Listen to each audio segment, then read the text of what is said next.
Ladies and gentlemen, boys and girls, and everybody in between, welcome to another episode of the Chaps Chat Cats, part of the Hoops Crew Media Network. We are back after the bye week.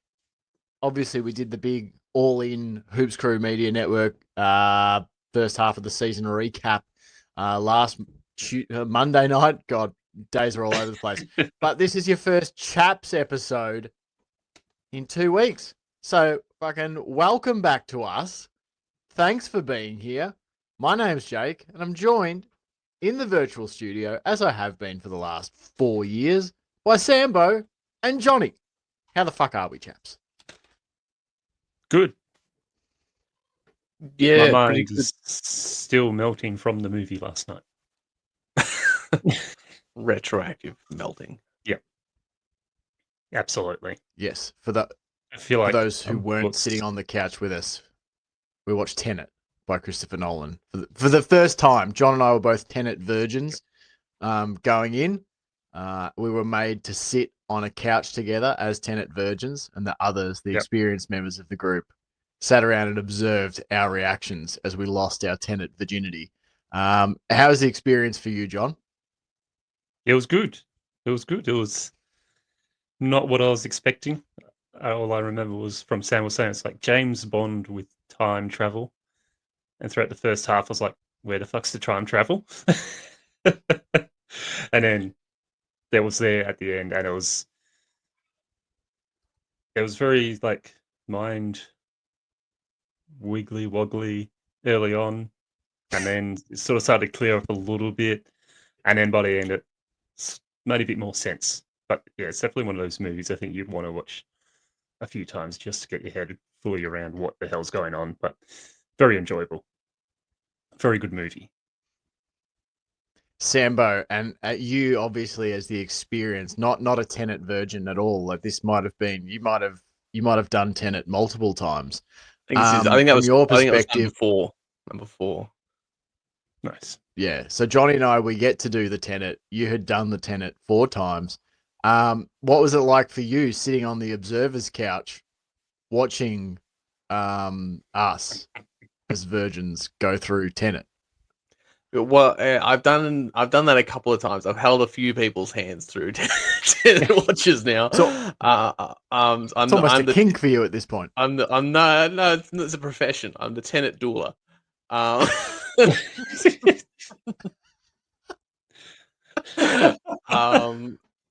The Tenet whisperer. Yeah, the Tenet midwife. It's good. It's a tough balance to strike, to like sit there wondering, like, are people following it? Are they a good level of confused, or are they so confused at this point they've checked out and they're not going to like enjoy the movie at all? Because if it's the last one, it would be good to interject and go, just like, I don't know if you picked up on this, but blah blah blah. But I didn't do that for you guys. I felt like you guys were more than capable of keeping up. But yeah, it's just an interesting one because it's a divisive film. But I feel quite strongly in the positive column about that film. So it's hard not to sit there as a fanboy and like geek out and pause it and go, now let's break down what just happened. Who would do that when showing someone a film? It was clear to me that you had done quite a bit of thinking in a positive way about the film. Like the conversation we had afterwards was very much like you came to it with some points. I'm like, okay, you only get that if you're a Tenet doula and you've watched this thing be delivered to us 3 or 4 times. So yeah, no, it was good. It was great to have your emotions. Yes. Yeah, no. We Johnny and I, we rode all of the sensations. Sambo helped us through all the contractions of our brain, and we delivered a successful first viewing of Tenet for ourselves. So no, a night well spent. And this will also be a night well spent for us, and it'll be, I mean, speaking of time travel, we're recording this at one time. You will experience it at another. So it's going to be a good night for us. Hopefully it's a good whatever for you. Definitely. Hopefully. On the show tonight, the Cats mash the Tigers in round 17. We might talk some news. There's a bit of news, actually, I want to throw to you, chaps. Maybe not even specifically Cats-related news, just a bit of footy stuff that I would love to run past your grumpy facades. It's not And that stuff, then and- no point. and then there's the round 18 look ahead. We will cast our eyes forward to the Cats v Giants game.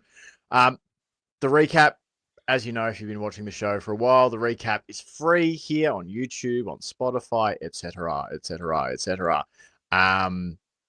And then the other stuff is on Patreon. So go on over, start your 7-day free trial. If you want to see Paul James wear his Teenage Mutant Ninja Turtle pajamas, you got to help us get to 50 subscribers on the Patreon. So currently, I think we're at 38. We need 12 more people by the end of the year. I think we can count it towards the end of the AFLW season as well. Yeah, absolutely. So go on over, help us get to 50. All right. It's almost time to dive in. Before we do, got to say a quick and a very meaningful thank you to the Hoops Crew Media Network sponsor. The Hoops Crew Media Network is proudly sponsored by Cyril Cook Florist. Visit them at shop 1211 Leather Street in Breakwater. Phone them on 035 222 2244 or visit their website at www.cyrilcookflorist.com.au and use the offer code GOCATS in the voucher field at checkout to get 20% off your next online purchase. There'd be 1,000 blossoms bloom. Yes, indeed. All right, time to dive in, chaps. I will recap the game and then throw to you for your thoughts. That's the format. We've got a format. It works. We got a format. We're not phoning it Just in. follow it. We're following a plan. You know, just because something's standardized or structured. Exactly, the structure, as we've said The process. for many years. Late Saturday afternoon, early Saturday evening, whatever you prefer, the Cats hosted Richmond at Cardinia Park in a match whose result seemed a foregone conclusion before a ball was even kicked. That foregone conclusion was reached by halftime of the contest as the Cats piled on 8-6, 54 to 128 in the second term to skewer their outclassed opponent and lock up another 4 points on the road to securing yet another top 4 berth in finals. It was relentless attack that once again got the job done for the Cats. 61 tackles laid, plus 17 advantage in contested ball, winning clearances 42 to 33. From there, Geelong spread the wealth of disposals savagely and effectively, rollicking along at 77% disposal efficiency, which was up 5% on their season average, and pillaging 34 scores from 66 visits inside the forward 50. Brilliant performances were easy to find. Max Holmes and Brian Myers will grab votes with a combined 65 touches, 12 marks, 11 tackles, and a direct hand in 3 of Geelong's 18 goals, and indirect hands in many others. Zach Guthrie, 25 touches and 14 marks. Jeremy Cameron, kicking 4 goals, 5 to reach 700, will surely grab headlines. Jack Martin, 25 disposals, 9 marks, will bring praise from Geelong's ability to undertake reclamation projects.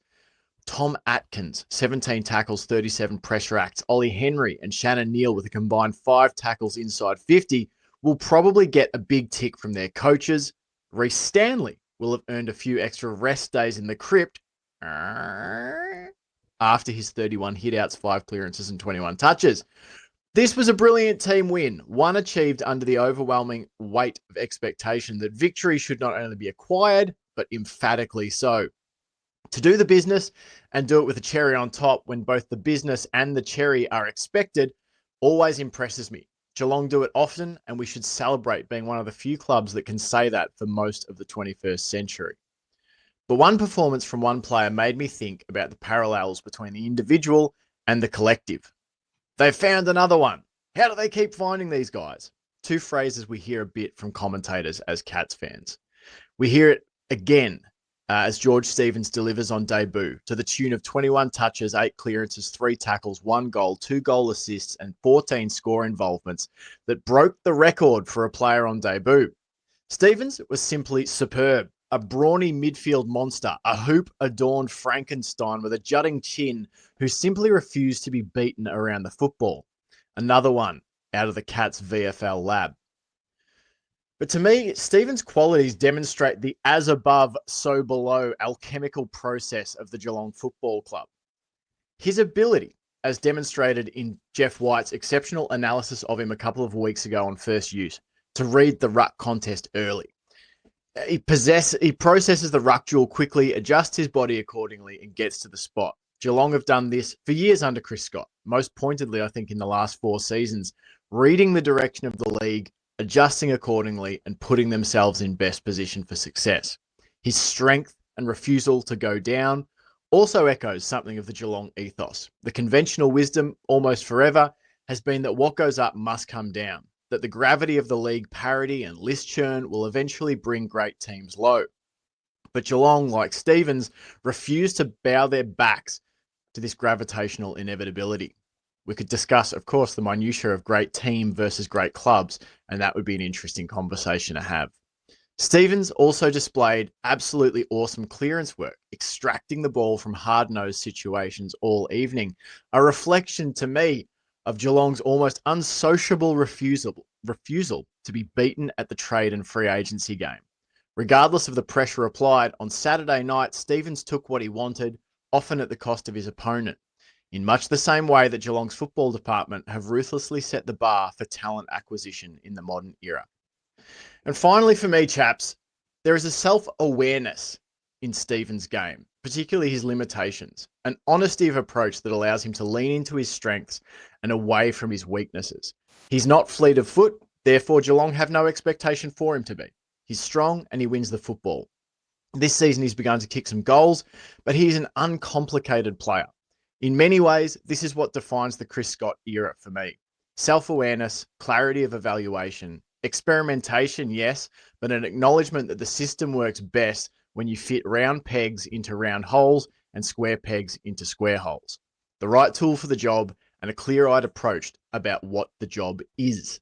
Putting the best players available into the best position for them to succeed is what yield results. And that was on display on Saturday evening in spades. Cats 18-16, 124. Tigers 7-10, 52. Sambo, I'll come to you first for your opening statements. I mean, well put on all fronts. Definitely. It was not a foregone conclusion. Like, I don't think, and Chris Scott echoes this every other week. I think if you play badly, teams will beat you. So it was only a foregone conclusion as long as the Cats did what they do and turned up and played as well as needed to be played, which I thought they did. I thought it was a professional win. I thought it was by the 3/4 time, even by halftime probably, it was a pick your own score kind of feeling. Yeah. And I do think the Cats chose mercy, which is kind of shocking given the final the final score. But this might be disrespectful, but I don't really care.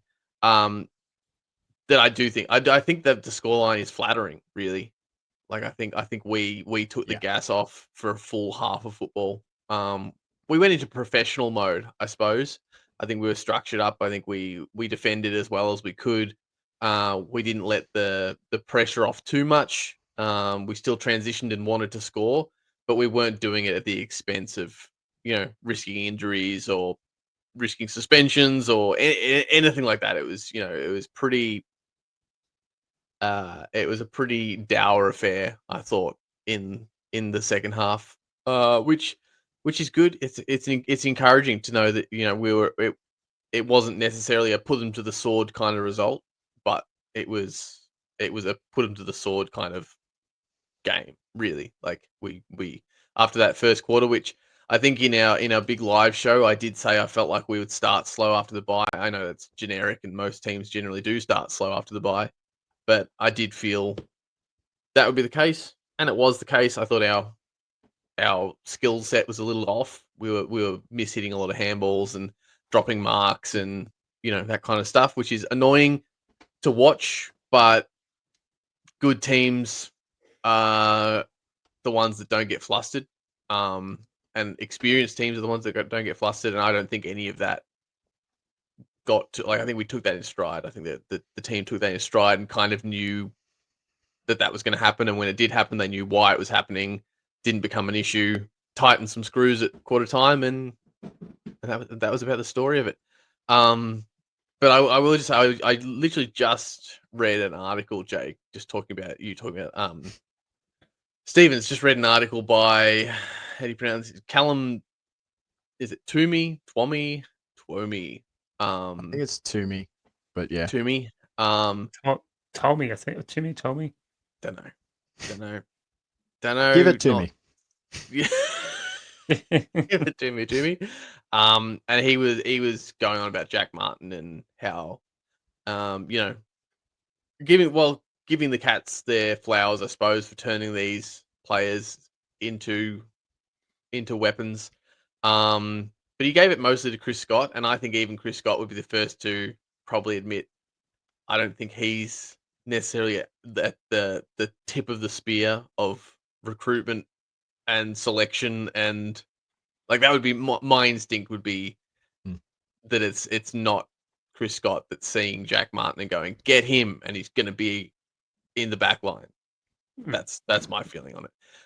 But the way they put it was almost the opposite, Jake, and I tend to agree with yours, where they said, turning Jack Martin into a defender, and they're like, if you showed Chris Scott a t-shirt, he's likely to wrap around his neck as a scarf or a headband or like kind of thing. And I think it's the opposite. I do think it's the opposite. I don't think the Cats are being fancy and quirky and trying to like bend these players, contort these players into unrealistic shapes. I think it's exactly the opposite. I think we see Carlton with Jack Martin wrapped around their head like a scarf, like a headband, and we we take him and unroll it and go, no, see, he's a t-shirt.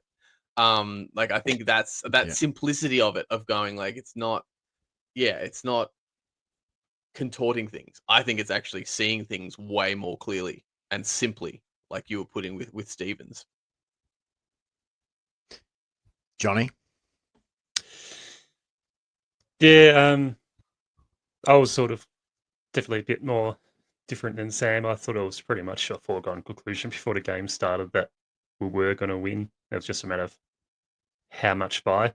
And to be fair to Tigers, they put up a bit of a fight in that first quarter, but also watching it, it just felt like the Cats were just cruising along at first gear, neutral, just cruising along, let them have a bit of fun, and then the Cats really put them to the sword in that third quarter, and then yet again the fourth just put the cue in the rack. As Sam said, we played 2 quarters to win the game. That's all we needed to do, and then we just, there's the sort of thing about there's no point pushing yourself for a massive win if there's no need for it. Like we got the big win, we got the good percentage boost, but is there any point in pushing yourselves to get a 100-point win, 120-point win, and risk doing a hammy to one of your players? And that's, if you can find out, it's not really worth it at the end of the day, especially against a Richmond team that is not going to make finals. They're still building the young team. We did what we had to do on the weekend. Just went out there, won the game as soon as possible, and then just took the pedal off the gas a bit and just cruised to a pretty cruisy, easy victory. And the players that needed to pick up a bit of extra, get that confidence back in their game a little bit, or just freshen up their skill, definitely did. And I feel like that break came at the right time after that big loss to Brisbane, and then you sort of get that luxury in a way of playing against a really young team that's struggling to play 4 quarters, and you get a pretty straightforward, easy win, and just get that going. Oh yeah, we know how to play against. We know how good we are now when we play a team down the bottom of the ladder. Like we're 10 times better than what they are. And yeah, it was a pretty cruisy, relaxing game to watch. I was never really worried. And yeah, I thought everyone played extremely well and did what we needed to do. And no one got injured. Yeah, that's always a big one, obviously, to get out healthy. I was just looking back through our messages in our CHAPS chat, and at 4:54 p.m. We were talking about Shannon Neal, what a finish. That was at the 41-second mark of the second quarter. And I sent a message saying, I think we're going to see murder by the end of this, lads. We're barely out of neutral. And all three of us agreed. And it just went from there. Geelong, obviously at that point they'd kicked 4 goals in a row. They'd go on to kick the next 6 in a row. And you could just tell, as much as Richmond sort of hung on by their fingernails in the first term, they did a few good things. I thought their pressure was actually pretty decent. They 203 got at one scalped. point. Yeah. John, what a meaningful stat it is, like the old pressure gauge. In the first quarter. I think I saw a 197 a few weeks ago, boys. Yeah, like you could just feel it. You could feel it was just one of those games where it's like this, the way I felt about it, and it was the same way I felt about the Essendon game. They really are matches that you've got a team fighting. You've got teams fighting out of their weight class. So long as Geelong, as you said, Sambo, as long as they turn up and anything resembling switched on, it will be a win. And that's all you got to do is turn up, have your eyes open, execute the basics, and you'll win. And as we said, the Cats, they outscored Richmond, massively in that second term, and that was where a lot of the damage was done. But they outscored them in the second half too. Sorry, the 3 quarters after the first quarter, they outscored Richmond 15-13, 103 to 6-8, 44. As we said, the bulk of that was done in the second term. As you alluded to, Sam, this could have been so much more. Much like the Essendon game, it wasn't much of a contest. The Cats went inside 50 66 times to 45. Their efficiency inside 50 was 57.6% to 35.6. I'll say that for the Tigers.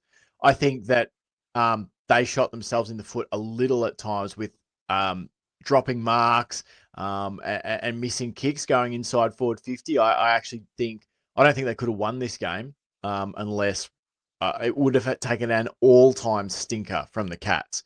And even then, to be honest, I don't think Richmond was going to win the game, but I think they could have made a better case for themselves if they had have used the ball better inside 50 and executed what they wanted to do inside 50. They were really poor, yeah. I thought, in those moments. As we said, won the clearances, won the contested ball, laid 12 tackles inside 50 to 1. We led for all but 3 minutes of the match. Something that came up, and I want, because again, this was a message in our group chat, Sambo, from you. You said the transition work brings a tear, not necessarily to your eye. Geelong's ball movement from back half to the forward 50, electric, daring. I thought some stats to sort of lead into wanting you to talk about the transition work, and then Johnny, obviously, as well, your thoughts. And I've got other things I'd like to handball to you as well. But we took 16 intercept marks, 3 each to Jack Martin, Jack Henry, and Zach Guthrie, rather. And then we took the game on by hand and foot with speed, precision. Holmes had a team high 11 inside 50s. Martin, Myers, and Stevens also stood out as players who used the ball pretty well going into attack. They combined for 17 inside 50s and all went at better than 80% disposal efficiency. What drew the comment from you, Sambo? Like, what stood out to you about the ball movement? From my perspective, it wasn't so much like as seeing something new as it was maybe seeing what the system looks like when it's really well executed. Yeah, it's one of those ones that we often, I don't know if we even do it every week anymore, when we do our what we'd like to see for the week ahead. We'll often talk about that transition work, that the ability to get a turnover and create another inside 50 off a turnover, or even from a kick out, if they've kicked it behind or whatever. And I think that's just one of those. This was one of those games where that was on display of like, yeah, this is what we're talking about. That ability to kind of, it's not frantic, like it's not chaos ball, but it's almost like there's no. It's almost like a ceaseless movement. It's like one big the turnover. It doesn't stop and wait. It's like the turnover.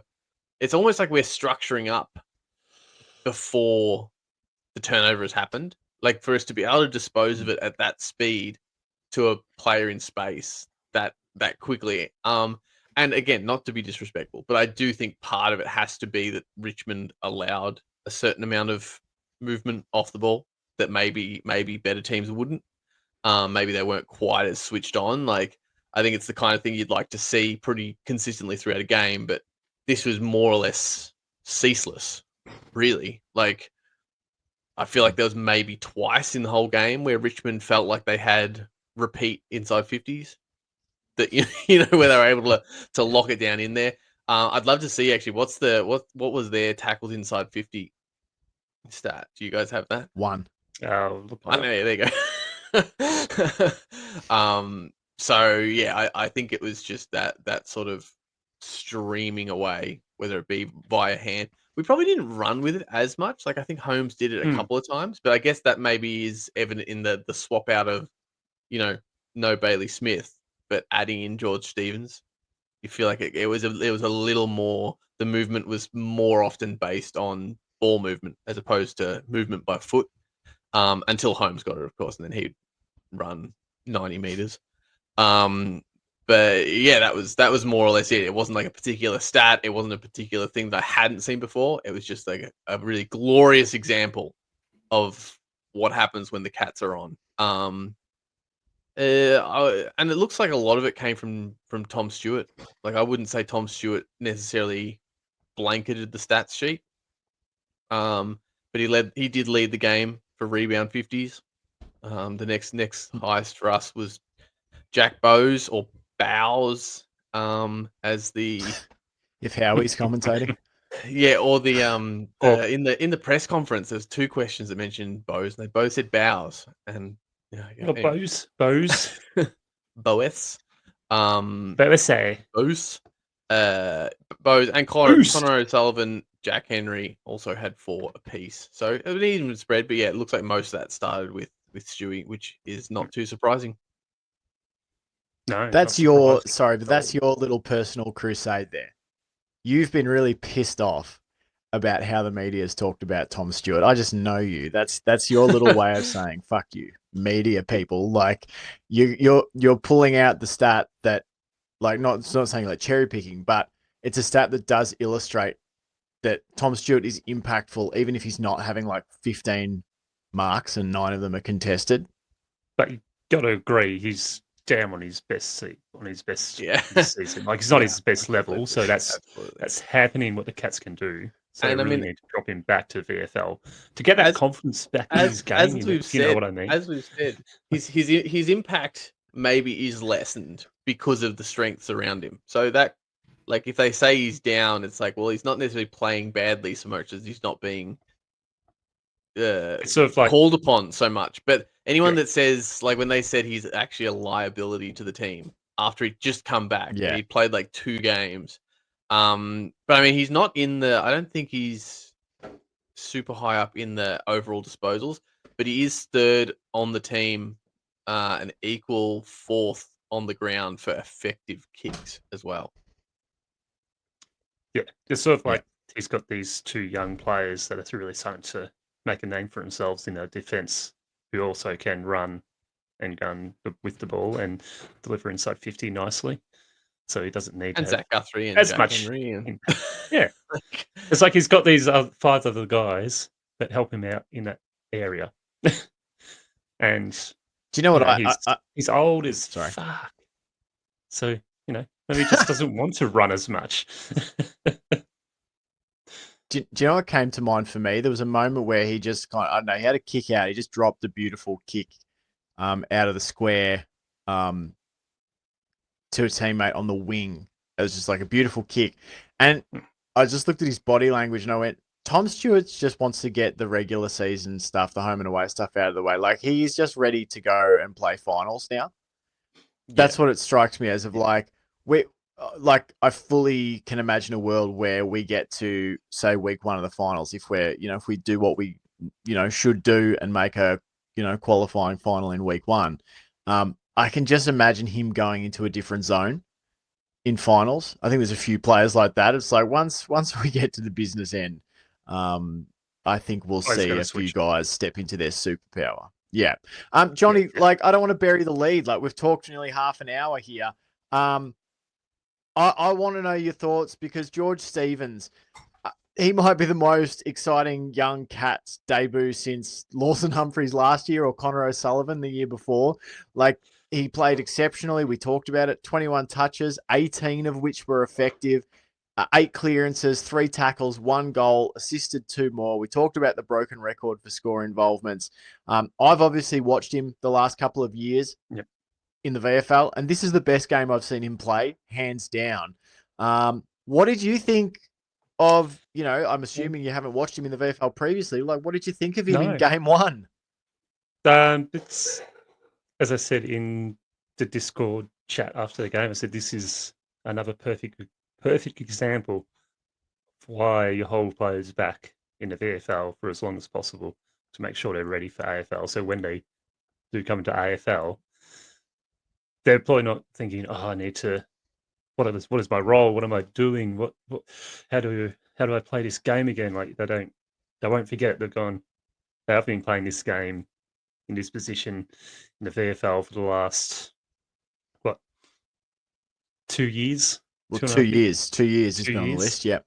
Yeah, 2 years.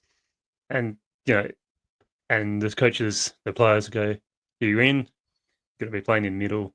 You've been playing that position all the time at the Cats. You just go and play the way you know how to play." And he did, and he looked fantastic. I think, it's just that beauty of when you give these young guys the opportunity to develop their skills, get their mind, the body used to, VFL is not the same to AFL, obviously, but it's that step of going, this is how you're going to play in AFL. We're going to keep playing you at VFL until we know you're 100% ready and confident that when you get to AFL level, you can just go in, fit in seamlessly, and play a really impactful role. And he absolutely did. He looked like he's played 20, 50 games already. And as I said to you guys, that was the never giving up this ball, never giving up trying to break these tackles, even if there was 2 guys hanging off him. You can still see him just using all his might to just shove these guys off himself while holding the ball. And I reckon he did about 3 or 4 times where he was being tackled by 2 guys, and he still was able to get out and get that ball moving forward. And as you mentioned, it was one of his best game, and it's his first game of AFL, then he's going to be an exciting player. And I think we got him at pick 58. And again, that also shows what you can do with a pick in the dumpsters. What can happen when you give them time to develop and give them time to work on their skills with senior players that can teach you how to play the game. Yeah, I thought I think someone made... Oh, sorry. Exceptional. Someone said on Twitter about, like, this stuff, and I think there is some truth to it. I can't remember who said it, so I apologize. But if you're listening, thanks for saying it. Like, that not every team has the luxury either. No. And I know we can look at it like I would say it's a luxury Geelong have manufactured by the nature of their strategy of, like, we are always gonna fight going down. So that might sometimes mean we keep fringe veterans around a bit longer, or we bring in some sort of patchwork players to get us through a few seasons, like Sam Menegola, Sean Higgins, different players like this. We're going to patchwork together a side that's going to remain, very competitive, if not quite good. And what it allows them to do is have this footy factory down in the VFL, which is their academy side, essentially, and to give these players longer time. If you're Essendon or Carlton or West Coast, like, you're drafting players high and you're expecting them to probably make an impact ASAP, because it's really hard for a team. If you're West Coast and you're languishing down the bottom, or if you're North Melbourne, it's hard for you to attract free agents. Definitely. Although players are motivated, to some degree by money, most players want to win also, which is why I think you look at teams like Collingwood now and Brisbane, following that Geelong model of like, let's go and get the players who want out of their struggling clubs. And it's why, yes, team A might be able to offer, more quantity in terms of total financial value, but, team B can offer something very close and the opportunity to win. So I think it is something that I think the best teams create by refusing to go down, like that you can then take time developing players in the VFL. You're mistaken there as well, Jake. It's actually Collingwood that pioneered bringing in other players to their club to train up the young True, my guys. mistake. Yeah, amazing. No It's one else so cool has that done Geelong that. followed suit. Yeah, it's like about time the Cats followed suit in what Collingwood's been doing for a year. Now, remove your tongue from your cheek, John. Sambo, Okay. did you have any thoughts on George Stevens, or like, did we sort of cover it, or do you have anything to add?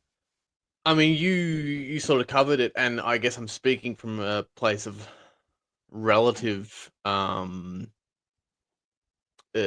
the word? Like I'm Naivety? not.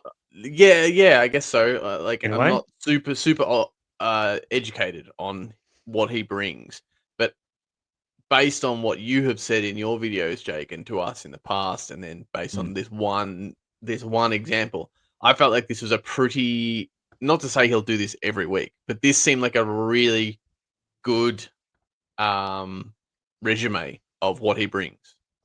Right? Like it didn't feel to me like he was playing out of his skin, and it's like, oh, it's just because he's against the Tigers, and he's doing things that we haven't really seen even in the VFL. But likewise, it didn't feel like he was playing miles below his ceiling.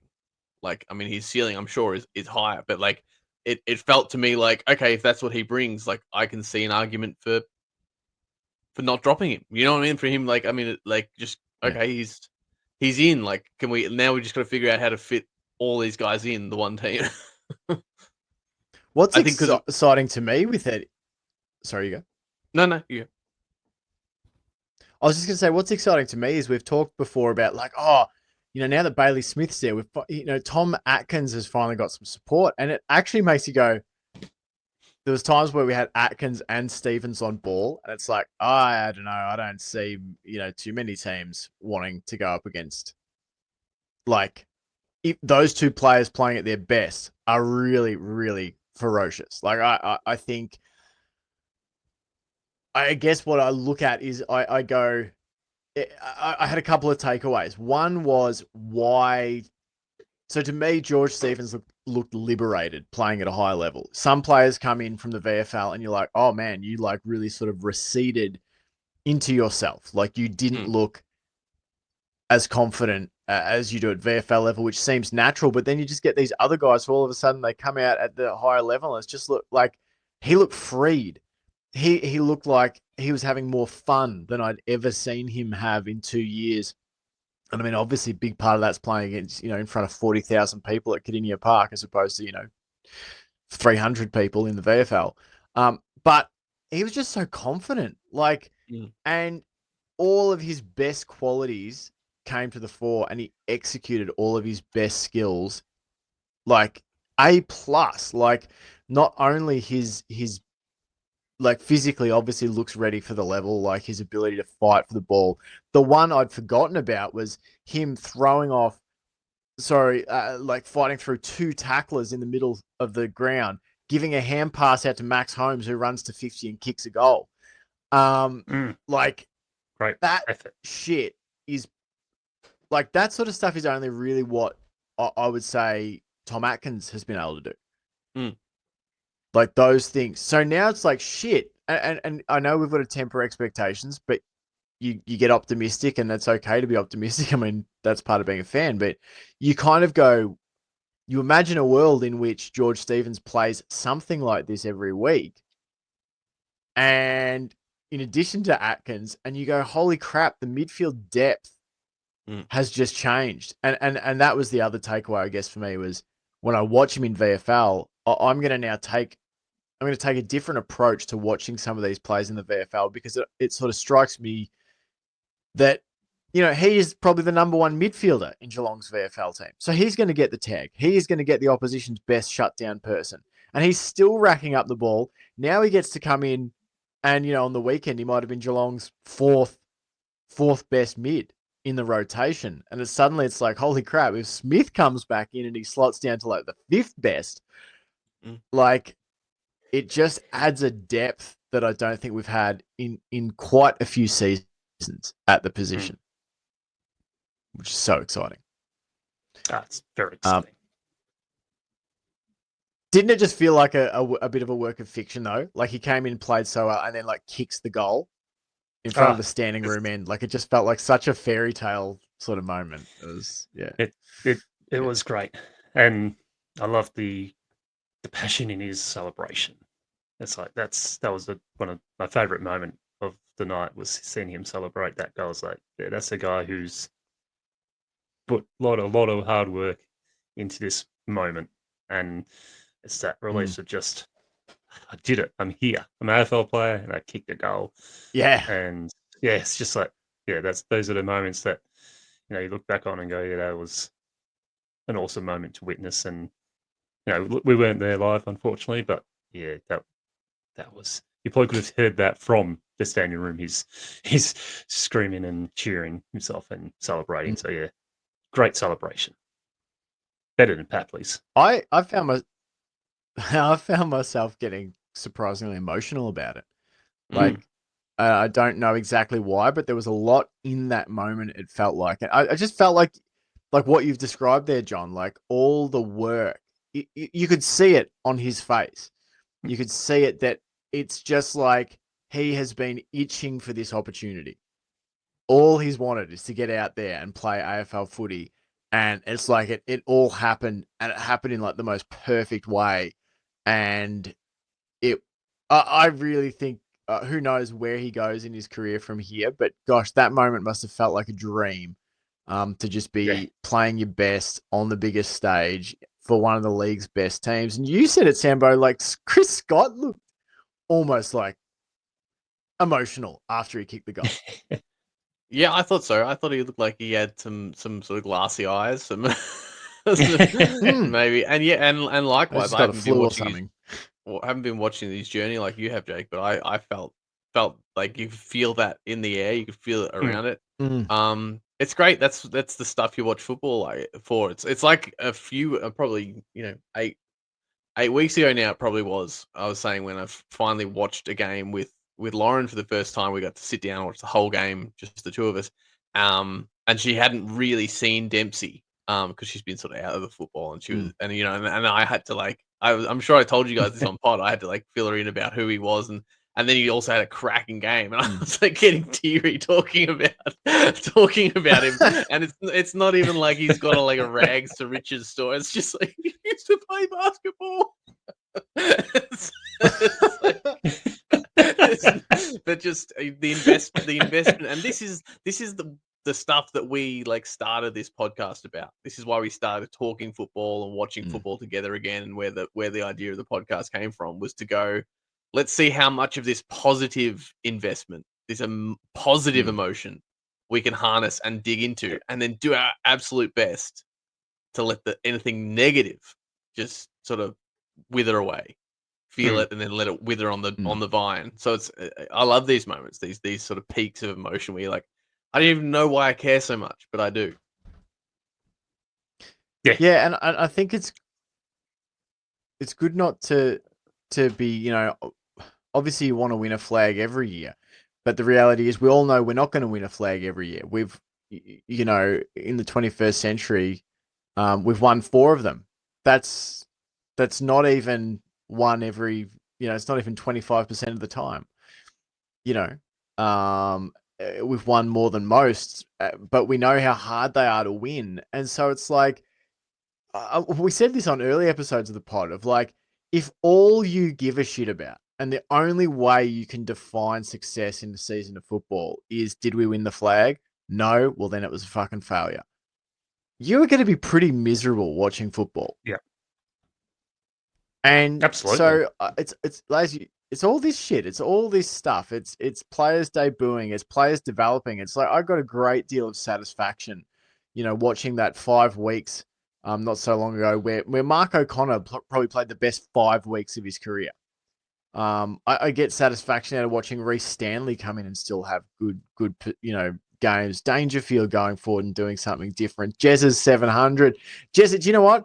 A moment that stood out to me, and then I think we should probably get to votes. I know Jez's goals are amazing. It's 700's amazing. Incredible player, one of the best we've had the privilege to watch in a hoops Guernsey. The thing that stood out to me that signifies why I fucking love him was he got the ball in the forward left-hand pocket and he handed it to Ollie Henry, and Ollie Henry kicked the goal. And that is it's Jez's night, right? It's Jez's night of like, Jez is going to get 700. We're going to feed him. He's going to kick as many as he wants. He's going to get as many chances. And that is the sort of like leadership stuff that, remember the 2022 flag year? We spent all that 2021 season, and particularly some of the off-season breaking down. God, it looks like we're not having fun. It looks like we're not having fun. Everyone seems stressed. And then we noticed a change of like, someone would be kicking a goal, and in the foreground of the shot, you can just see Jezza raising his arms and celebrating like he's kicked the goal.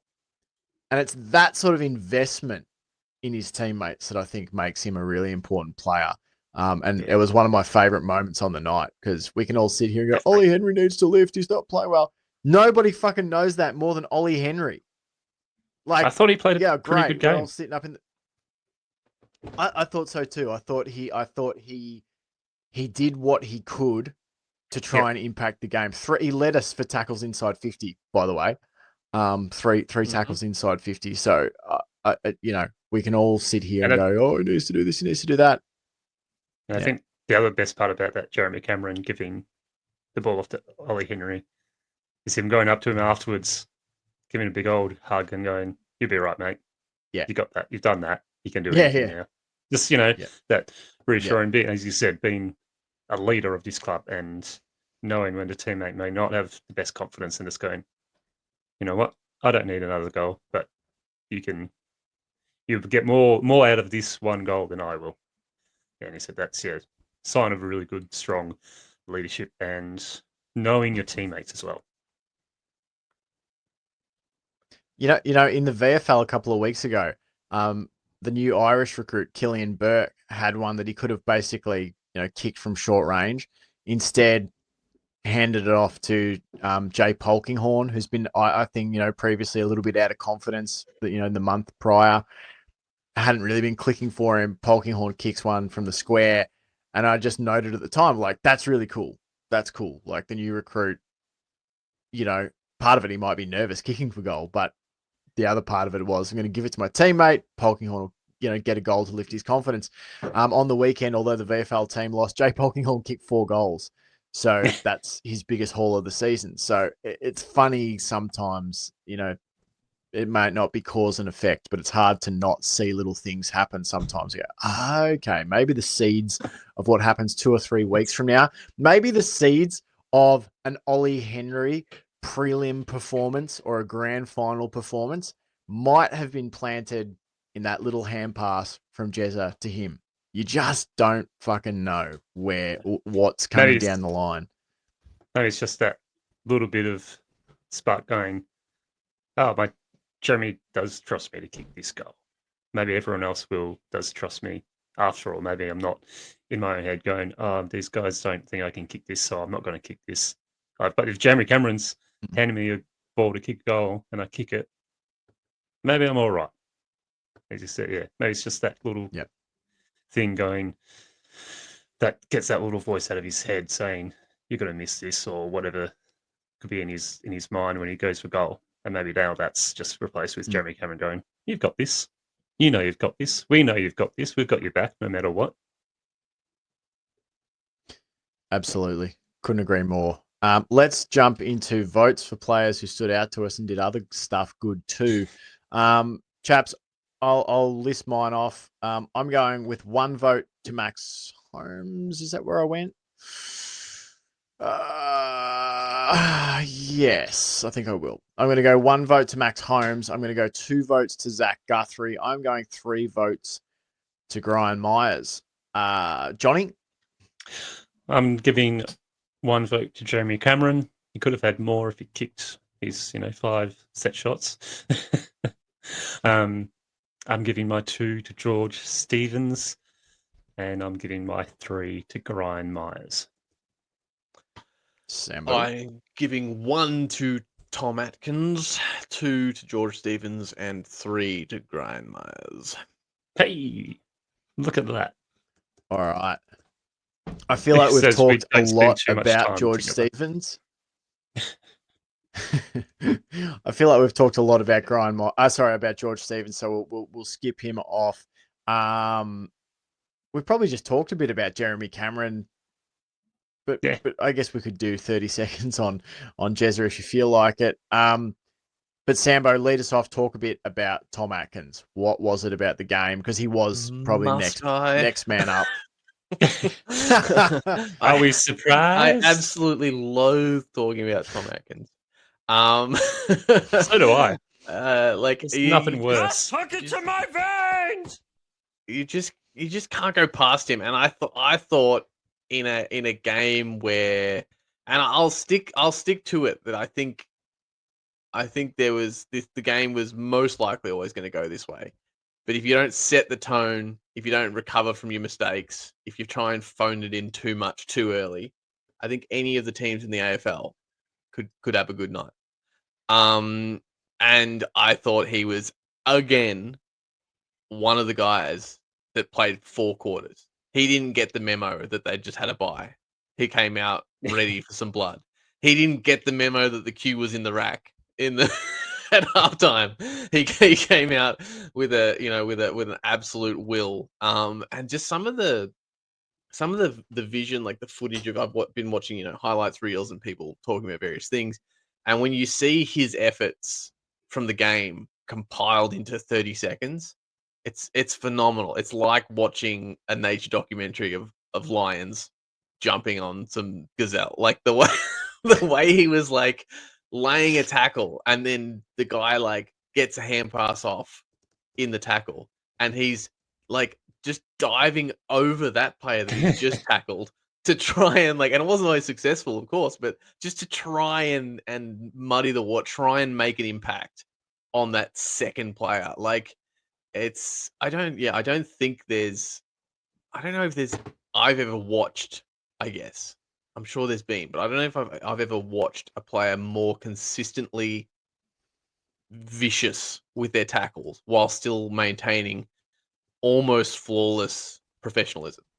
Like he'd be lucky to give more than 2 free kicks away every game or so. Like you never see him really.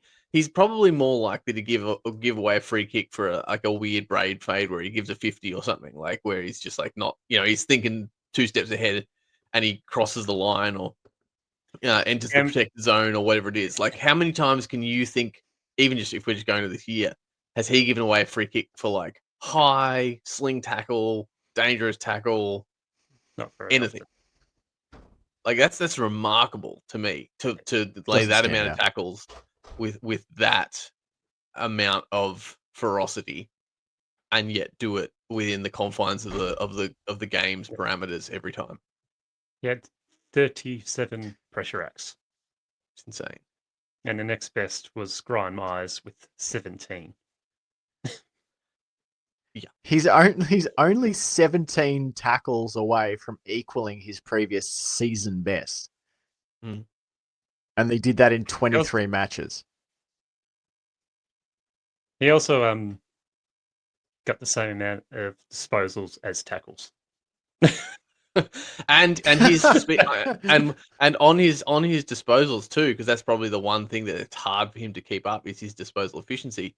But he went at 82.4% disposal efficiency, which is huge. I'm happy if he's over 50, to be honest, with the way like the nature of his disposal. I thought that was absolutely phenomenal. He also had 4 score involvements, 2 intercept possessions, 2 tackles inside 50. Like I think this was, Classic Tom yeah, Atkins game. absolutely as close to a perfect Tom Atkins game as you can probably get. Probably the only thing he was down on a little bit was his clearances, but he's still Geelong's leading clearance winner for the season. Like if you in the AFL tables, if you're just ranking of all the teams, he's the closest that we have to someone cracking in the top 10. He's not in the top 10, but Sure. so and that Nice. goes. And the other note, I guess, to add on Tom Atkins was Sean Manor was on one of the AFL panel shows, talking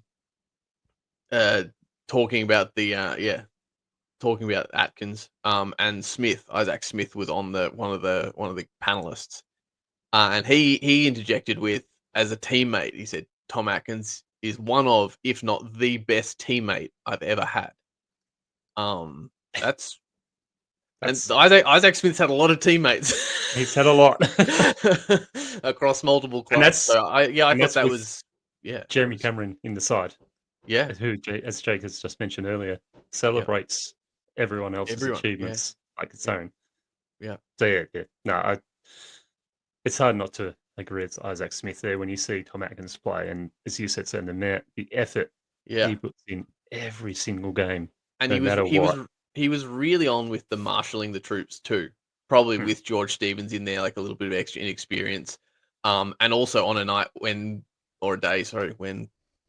people could have been a little bit sleepy and were a little bit sleepy. I think there was a comment that went around our chat. It might have been, I don't know which of you it was, but it might have been you, John, that commented on Max Holmes in the first half or the first quarter. I can't remember what you said, but something to the effect of Max Holmes is still on holiday mode, like still he's still on the bye, which is also a testament to Max Holmes of how high his stats really is, and a lot of people are giving him votes, and that's fair. Still a really good game. For me, when you look at his game, it just didn't even look like he was putting in much effort, really. Yeah, he's just cruising around, racking up 36, just running half the field. If anything, Max Holmes makes it look too easy, and like sometimes it's like just make it look a little harder. Just stuff up occasionally, look a bit more puffed. That's how you get Sam's votes. That's why it looks like you puffed it. Exactly. That's why I gave him my one vote, Max Oh, no, Holmes, because I wanted to be really conscious of the fact that like we've talked for years on the pod about, can we just get players who can average, like 30 touches a game and, win half a dozen clearances, and, we want more, scoring midfielders and stuff. And, 36 touches and a goal sets. Yeah. Well, scoring midfielder. Scoring. 6 clearances, a goal, 36 touches, 7 marks, a goal assist, 781 meters gained. And as you said, it was 11 inside 50s as well. Also led the team with 12 contested possessions. And yes, he got 24 uncontested. Pressure acts too. Yeah, I just think he's got to a place where he's a victim now at times of as you said, Sambo, it almost makes it look too easy. Almost like the standard is so high now. If this game didn't get in my vote, and obviously everyone's entitled to their own, people are entitled to their sexual proclivities. Everyone's entitled to what they think is vote worthy. But for me, if I can't give him a vote for this, it's like, what the fuck can I give him a vote for? I just thought it was really, really good. Best receding hairline in the Cats. He needs. Colin might give him a run. He needs to go. That's true. I reckon he needs to go the Judd mode and whip it off at some point. I reckon what he needs to do is just let it keep going and going, and then after Monty Burns. He should just do that. I reckon there is something amazing. And there really is something Chris Judd like when he's at full flight. There was a time where Judd still had hair and was running around with that sort of, widow's peak, flying around at 100 k's an hour over in Perth and kicking goals like what Holmes did on the weekend. And it's like there's something bizarrely similar. Who are we talking about? We've talked about Holmes. We've talked about Atkins. We've talked about Cameron. Stevens. Talked about You got Ryan Cameron. Myers. And Zach Guthrie. I gave 2 votes to Zach yeah. Guthrie. Just on him, I just loved his attack. I loved there was some moments there where I was sort of watching off the ball as the ball was coming in, and just his work to get into position to take the intercept mark and drive us forward. I just loved. I think Zach Guthrie has these manic like games where he's just like, I'm going to be fucking everywhere. And he just is. And he just pops up all over the place. He went at 92% disposal efficiency, which off 20 uncontested possessions, I would expect him to have. That's sort of I think if you're racking up that much uncontested ball and distributing it around, it should be pretty high. Second most effective disposals on the ground with 23. I had 3 intercept marks, which was equal team high. I just thought he played an exceptional game. And as you chaps talked about, maybe Tom Stewart's numbers are sometimes a little bit less. Sometimes a little bit less because you've got guys like Zach Guthrie playing such good footy. So, no, I really liked, but it was just such an aggressive option from out of the back line to drive us forward. That does bring us to Ryan Myers. Johnny, lead us off. 60 seconds. What did you like about his game? Why was he best on? It was just a perfect Ryan Myers game. It was just could have been much better if you just kicked those couple of goals. But apart from those 2 blemishes that it's going to happen, I thought it was just a Ryan Myers game where everything he was wanting to do came off perfectly. Like some of those kicks as he was running full tilt on the wing to like George Stevens or Max Holmes or Tom Atkins in the centre. It's just like, how does he do that? How does he do that? And it's sort of, he's that perfect example of going, if you have a weird kicking action, you don't have to have it coached out of you. You can play AFL level with it and be an exceptional kicker. And like Ryan Myers is one of the best kicks inside 50 because of his kicking action, of how he kicks it, of how he's able to, as they say, do that like chip inside 50 perfectly to players. And I don't think there wasn't a moment where he wasn't able to chip it in perfectly to a Cats player inside 50. It's just unfortunate. Sometimes the player receiving it dropped it a couple of times. But from that Lions game, which I was played with them as one of his weak games from 2025, to come have that break and then come back against the Tigers and deliver that performance was fantastic. And I just thought he's just too good not to give him the 3 votes this week. And very pleasing to see him, quieten down those doubters that maybe had a few doubts in their mind about him. So I'm very happy with how he responded, what he needs to do, and did it perfectly. Just found a cool stat. Sorry, just going back on Max Holmes for a minute. He's gone past 30 disposals 6 times in 16 games this season. Last year, he reached 30 touches or more 3 times all season. 2023, the season before that, he cleared it once. And prior to that, he had not had 30 disposals in a game. So, he's absolutely on fire this year, Max Holmes. Yep. Sambo, your thoughts? Anything to add there for the Ryan Myers? There was a kick at one point where it was the one that the broadcast highlighted where he waited, and then just dabbed a kick. I can't remember who it was to.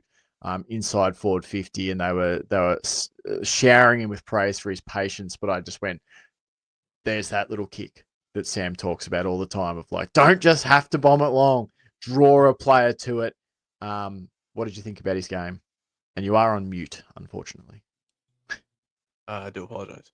Yeah, changing the angles, That's I right. think, is the biggest thing. Like, he is the player, and it's what he brings, and that's good and everything. But like, you do kind of wish that some of the players would maybe go to the Grind Myers school of weird kicking, just a little bit to like bring a sprinkle Just a a little summer. bit of the into the into the game, to vary up those deliveries inside 50. But yeah, maybe he's just a unicorn. But no, like, I think you guys have covered it. Pretty much a perfect Grind Myers game, and I think the reason why it was so noteworthy to me was because he was in the forefront of my mind with the Bronx cheers and the, everything that happened last week.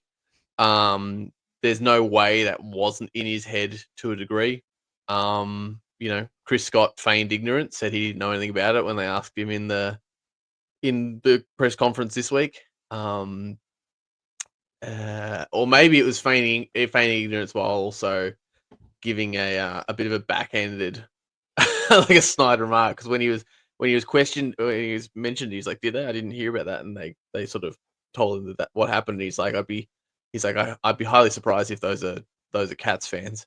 And now thinking about it, maybe he was implying that those people aren't real Cats fans.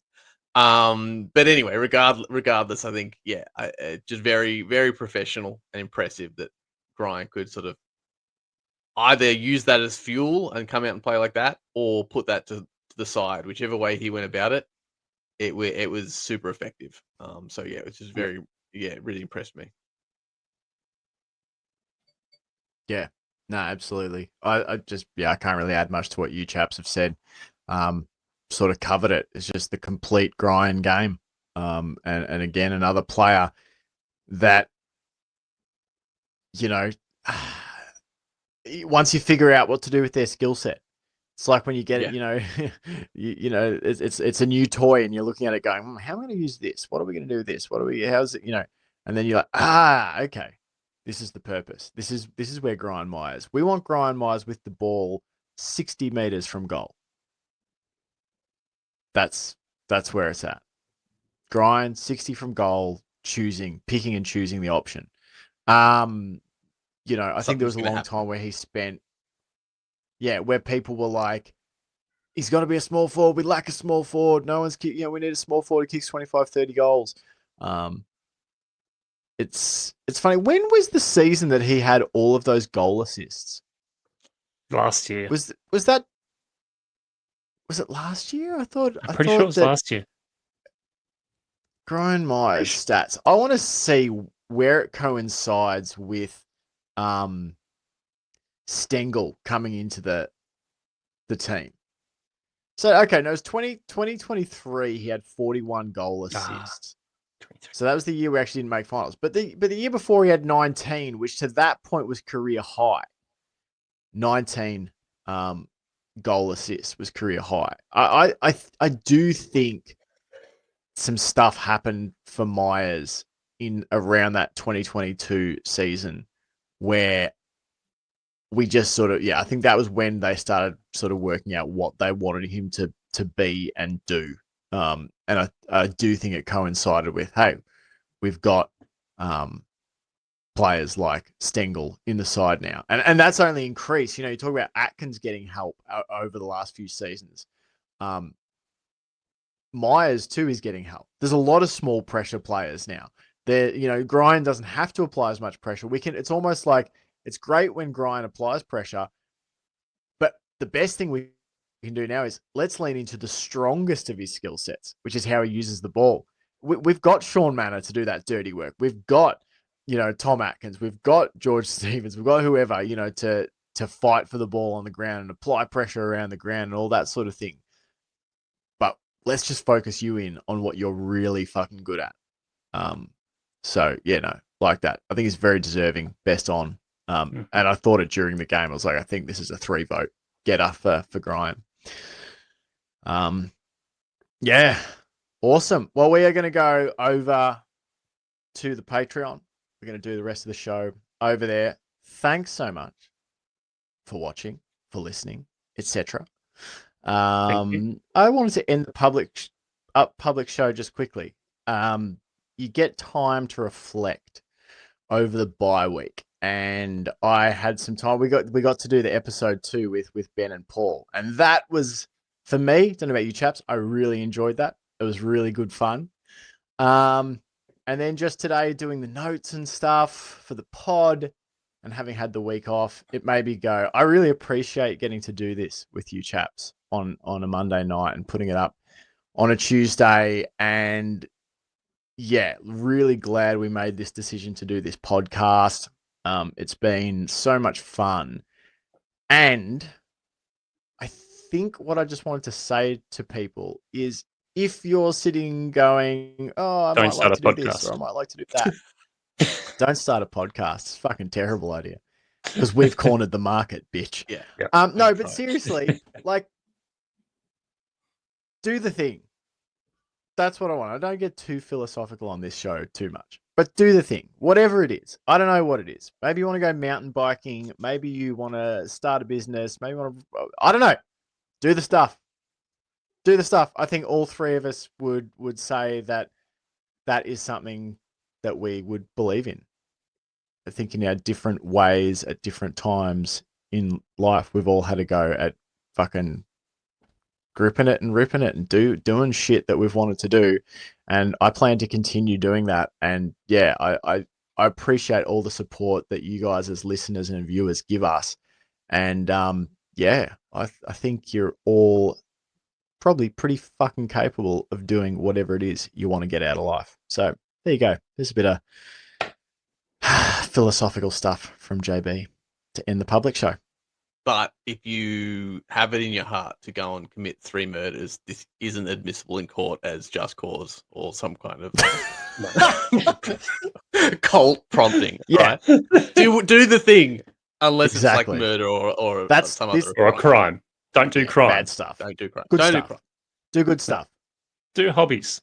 Stay in school. Do drugs. Which Stay in don't school. I involve mean, crime. don't do drugs and stay in school. You know, like, Leave school. Yeah. Do yeah. all the drugs. Don't do drugs. Leave. Don't do drugs. Leave school. Open your mind. Yeah. Have a go. But yes, thanks so much for your support. We'll be back next Tuesday night. Can't wait to talk. Hopefully, a GWS loss for the Giants, a GWS win for the Cats. That'd be nice. We're going to go and chat a bit about that now on Patreon. So, going on, sign up for a 7-day free trial. Help us get to 50 so that Paul James can don the Teenage Mutant Ninja Turtle pajamas on a live show. All right. Thanks so much for supporting. Until next time, we're heroes in a half shell. Go Cats. Go Cats.